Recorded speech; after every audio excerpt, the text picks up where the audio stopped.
Та-дам! Мы в Китае. Летим с Вьетнама в Ханчжоу. Пересадка. Это Гуанчжоу. Прилетели в аэропорт и сразу нам надо что-то перекусить. Вот решили взять вот такой яичный блин с котлеткой. Сейчас нам приготовят такие ребята прекрасные. Так. Мясо. Вот прям накладывают, не жалеют. Какую-то печеньку наломали. Какой-то супер мясной у нас. Окей.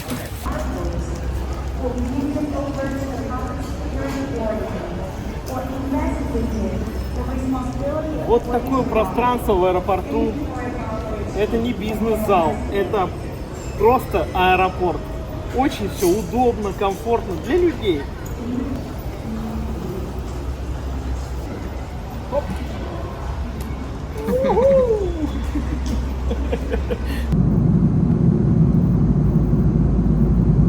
Чем кормят в китайских самолетах? Такой вот необычный какой-то непонятный совершенно предмет, какая-то шкура.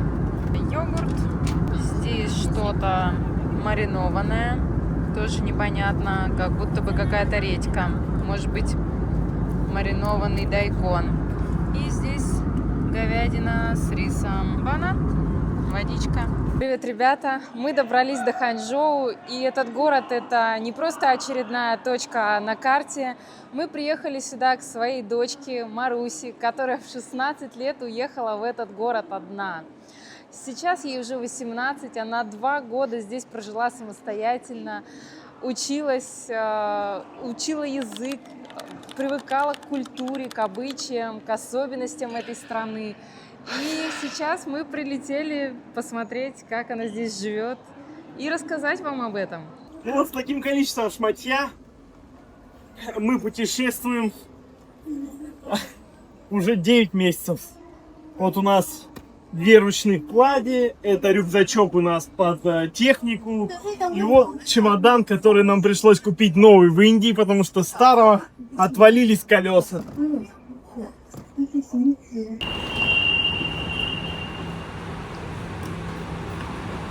Прилетели в Ханчжоу, едем заселяться в отель. Отель, 2 спальни, кухня на 12 дней, 27 тысяч рублей. Едем самостоятельно. В этот раз Маруся нас не встречает. Во-первых, мы поздно прилетели, но во-вторых, мы уже считаем, что мы способны разобраться и в китайском метро, и во всем остальном. Нам надо проехать станция Хай Лонг Вэй, вот сюда. Прекрасное метро. Чистое, пустое. Просто замечательно. Итак, ребята, показываю вам, как выглядит китайская квартира, китайские апартаменты. Значит, у нас двухуровневая квартира. Здесь у нас санузел. Полотенца в Китае очень часто одноразовые. Каждый день приносят вот такой вот набор. Там 2 полотенчика, одно маленькое, второе большое для душа. Можно завернуться. Ну, конечно, махровое полотенце гораздо лучше, но это Китай. Кухня. Очень интересный объект в нашей квартире, потому что вот она такая вроде как чудесная. Тут есть варочная панель, есть даже какая-то вот умная сушилка для посуды. Но посуды нет, и готовить здесь запрещено. Вот так вот интересно. Не спрашивайте, почему, мы сами не знаем. Здесь стоит стиралка. Азиаты, ну и не только азиаты, многие очень любят вертикальную загрузку. Мы ее не понимаем, но что есть, то есть. Дальше тут у нас гостиная. Кто-то лежит, кто-то загорает. В общем, такая вот довольно уютная гостиная. У нас даже есть проектор, и я надеюсь, что мы сможем посмотреть фильм. Здесь вот такой вот азиатский вариант столика. Можно сидеть, наверное, и пить чай. Вид из окна у нас есть куда посмотреть. Довольно симпатично. Этаж 8. И 17-этажный дом и очень длинные коридоры. очень. Я показала уже коридор, какой он длиннющий. Значит, и второй этаж. Но китайцы очень любят такую планировку. Потолок вот, то есть я спокойно до него достаю, он очень низкий. Кто-то высокий сюда не вместится. Вот, и второй этаж. Здесь у нас спальные зоны. Вот одна как бы спальня, можно закрыться шторкой. Ну и здесь вторая кровать. Матрасы у китайцев жесткие до такой степени, что ну, ты просто думаешь, что матраса на кровати нет. Они забыли его положить, но он есть, и это и есть матрас. Вот, ну, в общем, все вот так вот прекрасно. Есть нюансы в виде того, что кухня есть, но использовать ее нельзя. Вот, ну, приходится мириться с этими нюансами.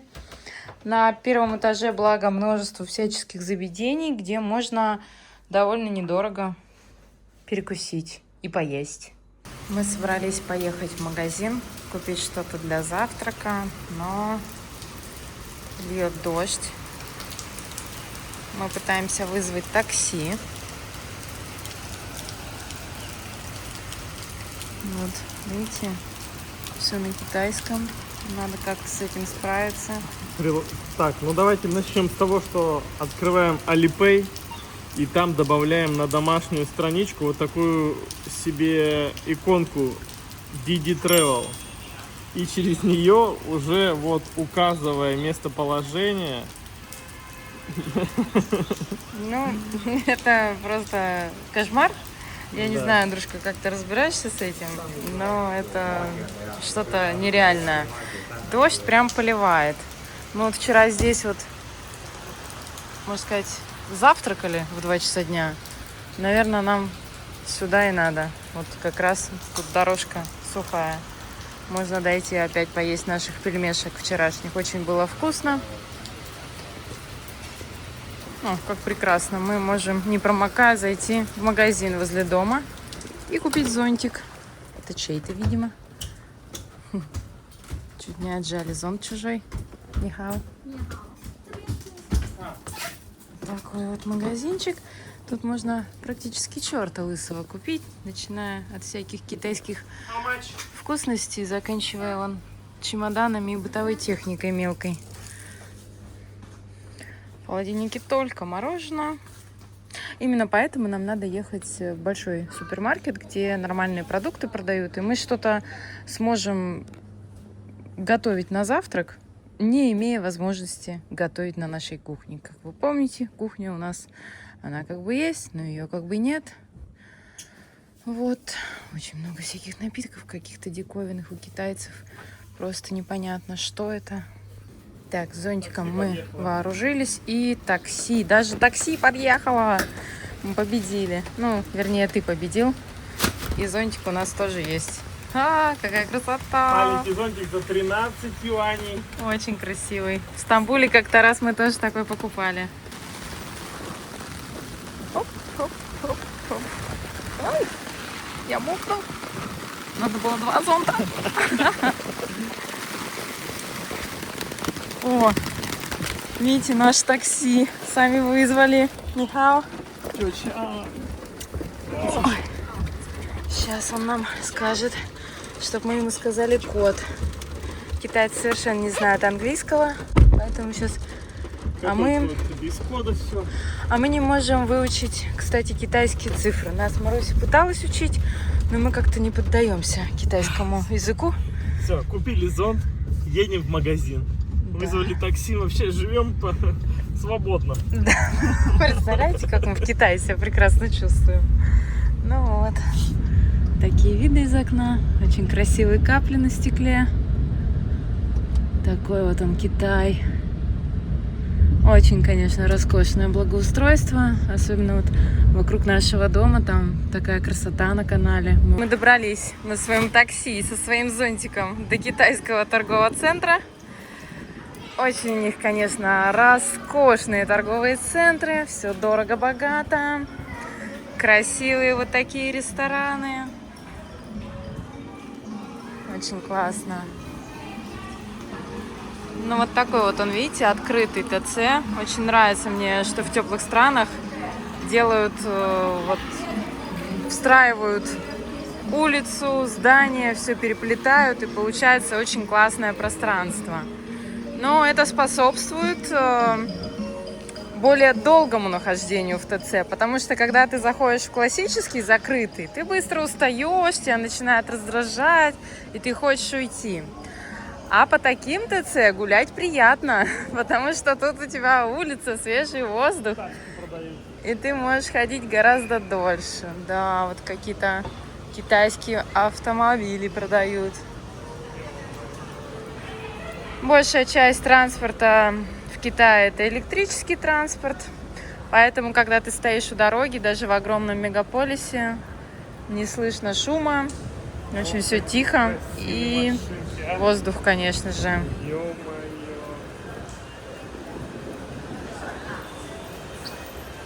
Вот видите, тут какие-то вот такие, я не знаю, что это, лепестки, деревья, что-то такое.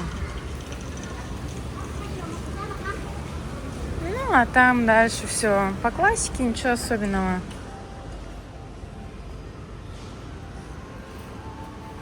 Добрались мы наконец-то до супермаркета. Супермаркет. Очень классный этот супермаркет.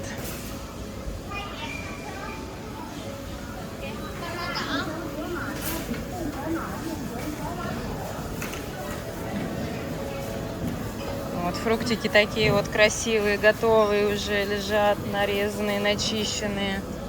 Чтобы китайцы делают все, чтобы было комфортно, все, чтобы было удобно. Вот салаты готовые. Вот, ну вот вообще класс. Просто бери и ешь.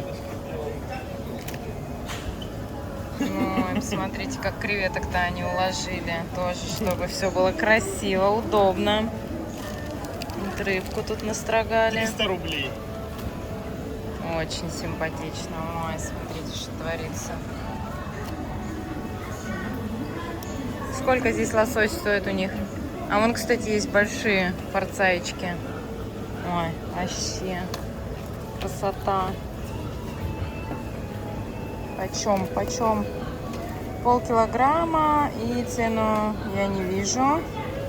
5 юаней чего-то там. Вот, 120 юаней, 1000 рублей полкило. 1000 рублей полкило, Нет, получается. полторы на 12, ну 1300, наверное. Здесь готовая еда. Мы, наверное, здесь и позавтракаем. Вот видите, можно взять роллов, поесть. Вот, например, вот таких вот. Да, я, наверное, вот таким бы и позавтракала. Очень симпатично, и угорь, и все лучшее сразу. В общем, сейчас что-нибудь выберем. Очень много всего готового. И вот эти вот пельмешки всякие разные. О, какой огромный отдел. Андрюшке сюда надо, он любитель завтракать пельменями.